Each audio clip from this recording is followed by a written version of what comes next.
Amigos, vamos a retomar como contexto a mi próxima entrevista con un especialista en la economía, un profesional de la economía, las palabras del presidente Nicolás Maduro, conocidas ayer, en el llamado que hizo a invertir en Venezuela con garantía. Escuchemos.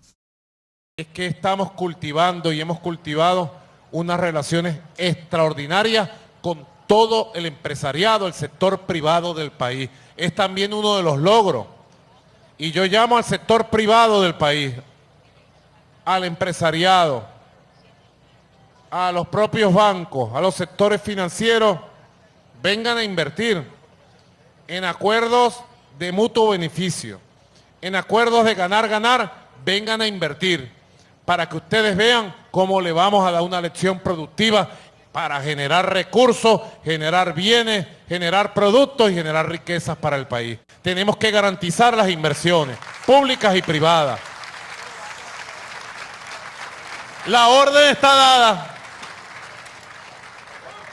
Señor Ministro de Industria, Hipólito Abreu, señor Ministro Torrealba, compañera Delcy, la orden está dada a garantizar, a conseguir toda la inversión para poner productivas todas las empresas en manos de los CPT recuperadas por la clase obrera. Bueno, como lo dije en su momento esta mañana, al conocer de estas declaraciones, me llama la atención la palabra garantía, la palabra orden en algo tan susceptible y complejo como es la confianza que se requiere para invertir en términos masivos, como lo está llamando el presidente Nicolás Maduro. Bueno, vamos a conversar con Luis Enrique Gabasud, economista e investigador en ciencias sociales. Luis Enrique, qué gusto tenerte por acá. Buenos días. Buenos días, Eduardo. Igualmente un gusto para mí. Mira, Luis Enrique, esta mañana yo también destacaba y rescataba en esta expresión de Nicolás Maduro que evidentemente él lo califica como un logro y es así. Dice que en este momento se han logrado o se han cultivado relaciones extraordinarias con el sector privado. Eso no es poca cosa, porque además en el pasado reciente se utilizaban distintos calificativos negativos para llamar al sector privado. Y dice, vengan a invertir de mutuo beneficio en un ganar-ganar. ¿Cómo interpretar este llamado? ¿Cómo lo enclavarías tú en este contexto económico, social y político que vive la Venezuela de hoy? Sí, Eduardo, no, es muy positivo. Sin embargo, no es ninguna novedad, ¿no? Y no solamente el gobierno del presidente Maduro, el propio gobierno del presidente Chávez también fue proclive a un modelo mixto, de economía mixta, donde tanto el Estado puede actuar como un agente inversor directo, económico directo, al igual que el sector privado, ¿no? Recordemos que la Constitución de la República Bolivariana de Venezuela es muy clara al respecto. Inclusive no solamente se quedó solamente allí en letra de la Constitución, sino que también a lo largo del tiempo el gobierno bolivariano ha intentado atraer la inversión privada de múltiples maneras, planteando una serie de incentivos al sector privado. Lo más reciente que todos recordamos es la promulgación de la Ley de Zonas Económicas Especiales, que tan criticada fue por parte de sectores de izquierda, en términos pues de lo que eso representa para los derechos laborales y para una serie de garantías económicas desde el lado del trabajador, ¿no? Sin embargo, el tema que yo siempre he insistido, Eduardo, yo sé que tú eres una persona, cada vez que me has entrevistado, que ha mencionado mucho el término de la confianza, ¿no? Es decir, que el problema de la falta de inversión en Venezuela por parte del sector privado ha sido un tema de confianza por la ideología que ha tenido el gobierno bolivariano. Sin embargo, en mi criterio, Eduardo, no es así, porque la carencia o la caída de la inversión privada en Venezuela, que se mide en economía a través de un indicador que se llama la formación bruta de capital, eso viene desde la década de los años 70 del siglo pasado, es muy marcado en las cifras, ¿no? y está asociado, en mi criterio, a un tema vinculado a la renta petrolera. Es decir, el sector privado en Venezuela optó por montar un sistema económico acá en Venezuela para captación de la renta petrolera y no para inversión productiva como tal. Por eso vemos con mucha claridad, para mí está clarísimo, que cuando hay suficiente aporte de divisas provenientes de la renta petrolera o de actividades del Estado en general que sean asignadas a la economía, en ese momento repunta la inversión privada. Y en el momento en que no hay esa renta petrolera, que no hay posibilidad de realizar la ganancia a través de la sustracción de ese capital en divisas, pues no hay formación bruta de capital fijo del sector privado, cae, disminuye muchísimo.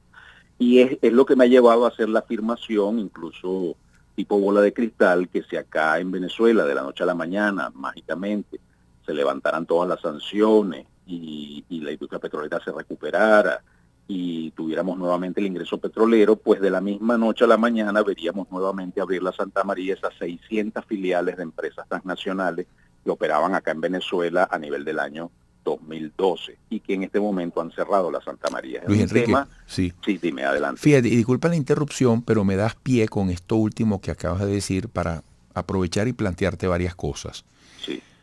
Este llamado que hace Nicolás Maduro puede prosperar, puede avanzar, materializarse en un marco de sanciones. Eso es un punto.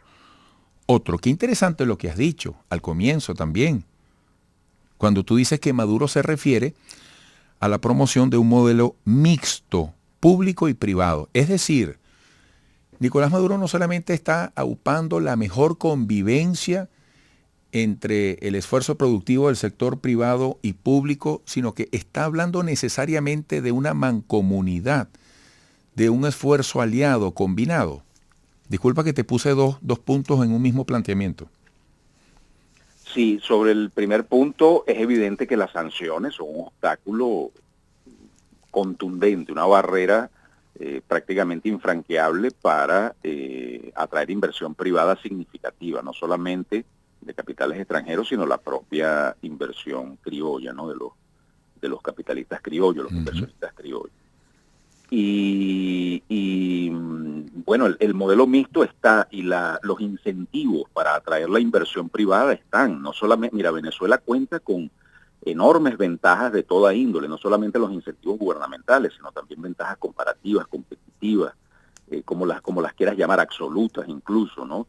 Abundancia de recursos naturales, clima favorable, energía barata, fuentes de agua dulce. Todo lo que una industria necesita para poder producir, para hacer una inversión productiva y ser rentable está acá en Venezuela. Incluso los incentivos fiscales, tributarios, la exoneración de impuestos, la exoneración de aranceles. Cuando tú te pones a ver, Eduardo, es una miríada de incentivos que otorga el gobierno y también de otro tipo de ventajas que están asociadas a tu montar un negocio acá en Venezuela, sobre todo de tipo industrial, ¿no? Y sin embargo la inversión no viene, ¿no? Y allí, por supuesto, la variable geopolítica y la variable política influye muchísimo. Claro, ¿no? claro. No solamente el bloqueo salvaje económico, financiero y comercial, sino también el clima de confianza, es cierto que se genera, pero eso es un factor muy minoritario en comparación con lo que yo considero es la variable fundamental. Todo eso. Fíjate que cuando el presidente Chávez, estamos hablando del año 2012, y todos sabemos que el presidente Chávez fue muchísimo más radical en su discurso, muchísimo más ideológico en su discurso de lo que ha sido el presidente Maduro, y sin embargo eso no optó para que a nivel del año 2012 aquí hubiese alrededor de 1.900 y tantas filiales de empresas transnacionales instaladas y operando 100% acá en el país, ¿okay? De las cuales 600 solamente eran empresas norteamericanas. Ahora, nada de eso existe en este momento, muy disminuido, muy poca proporción comparativa. ¿No? Luis Enrique, con mucho sufrimiento y dolor debo despedir esta entrevista porque el tema es profundo, tú eres un excelente analista, espero pronto tenerte, pero desde que supimos esta noticia esta mañana, conversamos aquí con mi equipo de producción y este es un tema que hay que desarrollar para intentar descifrar el mensaje. Fíjate, se me queda una pregunta de las tantas que tenía. como esta. Aquí hay que volver a entender el concepto de los consejos productivos de trabajadores. Los 2.400 que mencionó Nicolás Maduro como un puntal indispensable. Estos temas, Carmen, necesitan de mucho tiempo. No caben en un bloque, ¿no? Sí. Bueno, Luis Enrique, gracias por habernos atendido así ipso facto, como dicen en fútbol, súbitamente. Súbitamente. Muchísimas gracias. A ti, Eduardo, un saludo para todos. Un gran abrazo. Luis Enrique Gabasut, para los medios que nos transmiten con B pequeña y Z, T al final. Luis Enrique Gabasut, economista, investigador en ciencias sociales. Un temazo. Volveremos.